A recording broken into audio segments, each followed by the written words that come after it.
আগামী 21শে জুলাইয়ের ঐতিহ্যবাহী শহীদ দিবস সমাবেশকে সামনে রেখে কলকাতা পুলিশের কাছে আনুষ্ঠানিকভাবে অনুমতির আবেদন জানালো তৃণমূল কংগ্রেস। তবে সমাবেশের অনুমতি নিয়ে জল্পনা ছড়িয়ে পড়ায় শুরু হয়েছে রাজনৈতিক বিতর্ক। যদিও প্রশাসনের তরফে এখনও পর্যন্ত অনুমতি বাতিল বা প্রত্যাখ্যানের কোনো সরকারি ঘোষণা করা হয়নি। দলীয় সূত্রের খবর, প্রতি বছরের মতো এবছরও ধর্মতলার শহীদ মিনার চত্বরে বৃহৎ সমাবেশের আয়োজন প্রস্তুতি শুরু করেছে তৃণমূল। সেই লক্ষ্যে নির্ধারিত নিয়ম মেনে কলকাতা পুলিশের কাছে আবেদন জমা দেওয়া হয়েছে।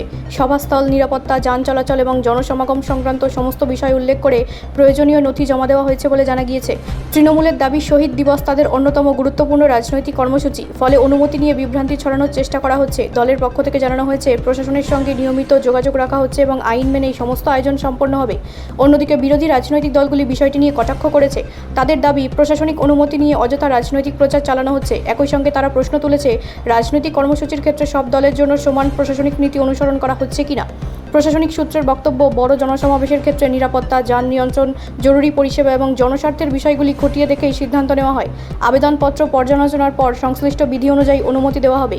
উল্লেখ্য, 1993 সালের 21শে জুলাই কলকাতায় তৎকালীন যুব কংগ্রেসের আন্দোলনের সময় পুলিশের গুলিতে 13 জন কর্মীর মৃত্যুর ঘটনাকে স্মরণ করে প্রতি বছর এই সমাবেশের আয়োজন করেন তৃণমূল কংগ্রেস। দলীয় নেত্রী ও মুখ্যমন্ত্রী মমতা বন্দ্যোপাধ্যায়ের ভাষণকে ঘিরে এই কর্মসূচি রাজনৈতিকভাবে বিশেষ তাৎপর্যপূর্ণ বলে বিবেচিত হয়। রাজনৈতিক বিশ্লেষকদের মতে, আগামী বিধানসভা নির্বাচনের প্রাক্কালে এবারে 21শে জুলাইয়ের সমাবেশে আরও বেশি গুরুত্ব বহন করছে। ফলে অনুমতি, নিরাপত্তা এবং প্রশাসনিক প্রস্তুতি সবকিছুই রাজনৈতিক মহলের কড়া নজরে রয়েছে। প্রশাসনের চূড়ান্ত সিদ্ধান্তের দিকেই এখন তাকিয়ে রয়েছে রাজনৈতিক শিবির। ব্যুরো রিপোর্ট, রাষ্ট্রীয় প্রসার বাংলা।